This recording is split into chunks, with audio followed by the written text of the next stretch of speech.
It's Izzy from Badger Forest School. Another Monday, Mindful Monday. And this week we are going to be thinking about guided imagery or guided meditation, linking in with this theme of storytelling that's happening with Badger Forest School this week. So guided imagery or guided meditation is using a script or a story and the power of our imaginations to help us with some mindfulness. And we are going to practice, hopefully all together, a little bit later on in this video. But before that, I thought I could talk a little bit about it. Now, guided imagery or guided meditation has been around for quite a long time, and it's probably something that people jump to when they think of mindfulness or meditation. They think, oh, okay, so you imagine your candle and you concentrate on your candle, etc, etc, etc. But there is a place for it as well, and there's a benefit for it as well. Okay, so as always with mindfulness, we're thinking about coming back to the present and focusing our minds. Research has shown, interestingly, that our minds struggle to separate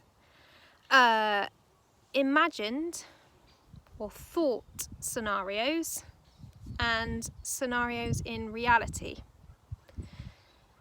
For example, if you cast your mind to a moment perhaps where there's been a confrontation, a heated argument, maybe a traumatic experience, be it a bereavement or possibly an accident, like a car crash, forbid, quite often that can take you right back.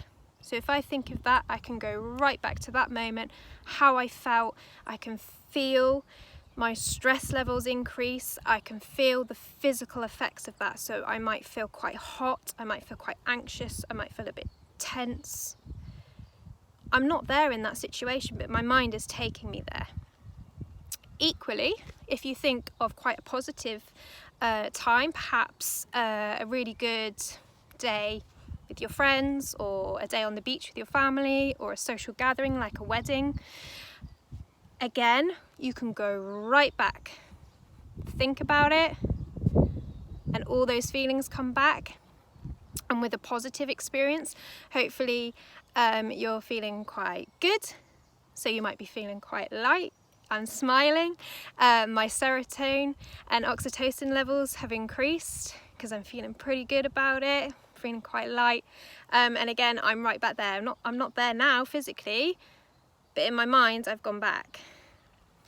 Similar research has been done with athletes, and they've been hooked up and looking at the biochemicals and biomechanical levels, and the same reflex and firing actions in their muscles have been shown when they're imagining running a race as to when they're actually running a race.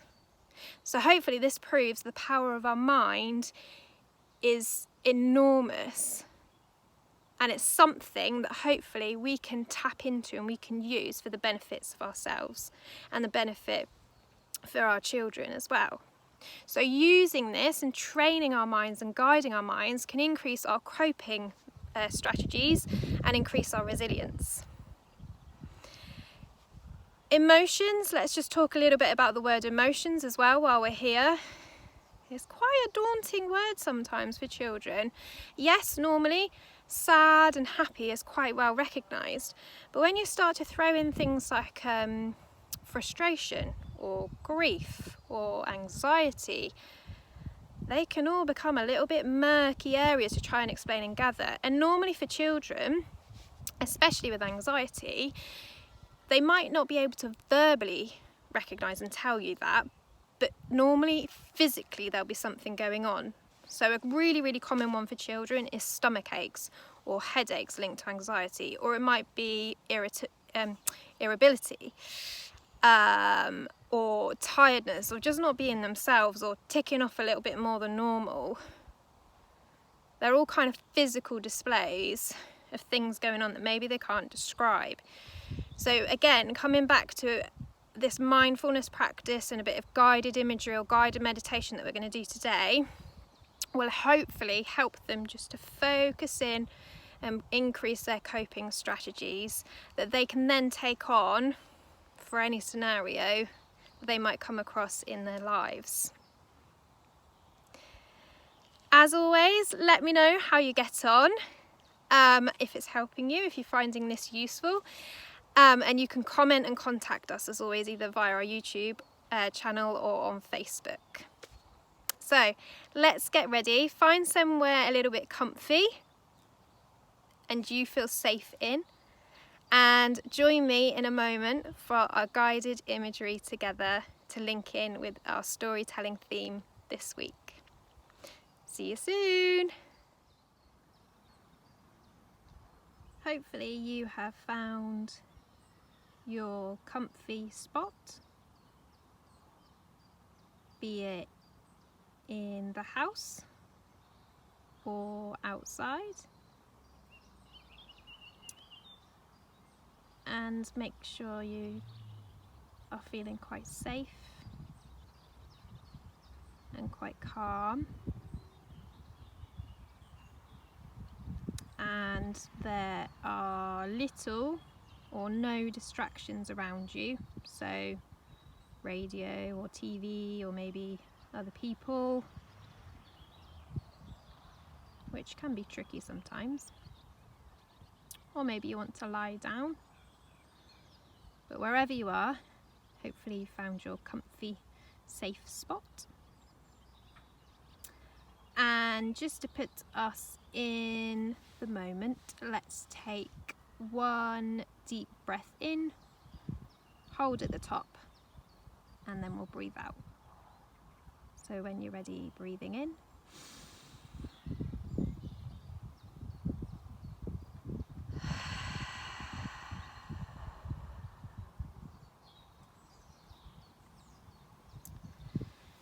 Now this particular guided meditation, there are numerous ones actually that you can find. You can buy books or look online. There are videos or audio versions or scripted versions, so written versions. This particular one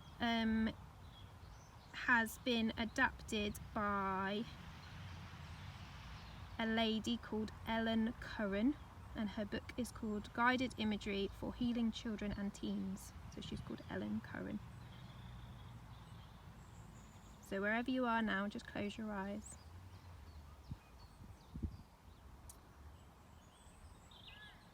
Imagine walking along and onto a wide meadow. You can hear the birds and the gentle wind through the leaves of the trees. You are barefoot and your feet sink into the warm, dewy, soft, green grass. It is quiet and safe. You are alone, walking into the soft breeze. The sun is shining down on you, making you feel warm. You have been looking for a place to be quiet and comfortable, and this meadow feels as though it is it and yours alone. You stop and stand, looking out over the meadow. Of all the colours that you see, of the greens, of the leaves, of the insects, and the blue sky above you.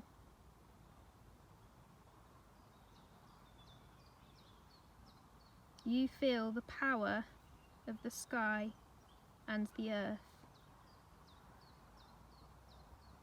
A short distance ahead of you, you now notice a big white house. It is beckoning you. It looks like a temple or a small castle of some sort. You start to walk towards it, relaxed and interested. You follow a short path to the house and see that the large door is open.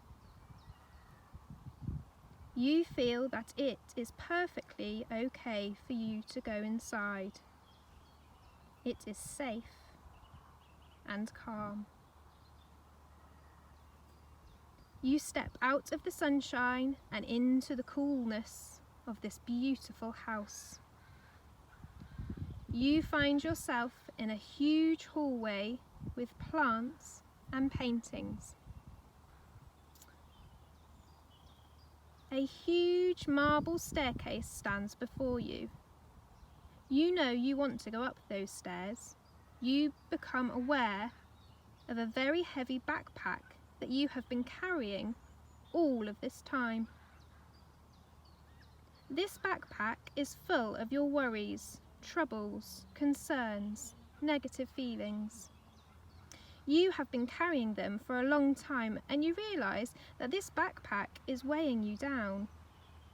Your shoulders ache and your back feels tight and stiff from all of these feelings. Slowly remove your backpack and with it all your worries and concerns. You feel released. You feel free. You can now easily climb the staircase. Each step you take, you become lighter, happier, and quieted. Each step brings you closer to absolute comfort and joy. The comfort and joy live in you, and now there is nothing to get in the way of feeling them, reaching them, having comfort and joy. At the top of the stairs you are strong and certain. A large window is open at the top of the stairs, and in front of it is a big, white, comfortable chair. You sit down and face the window, watching the magnificent meadow once again.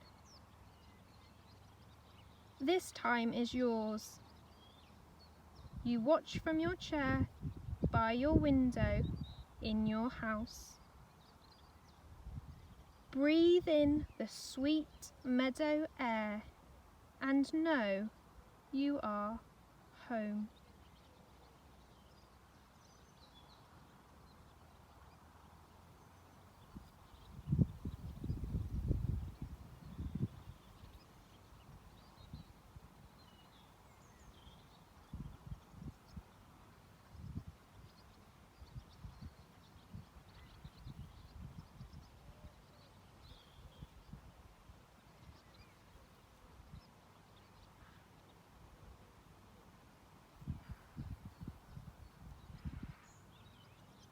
If you are able to stay in this chair, in this place, for a little bit longer, then please do.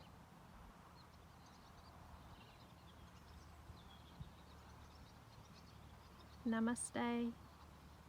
See you soon.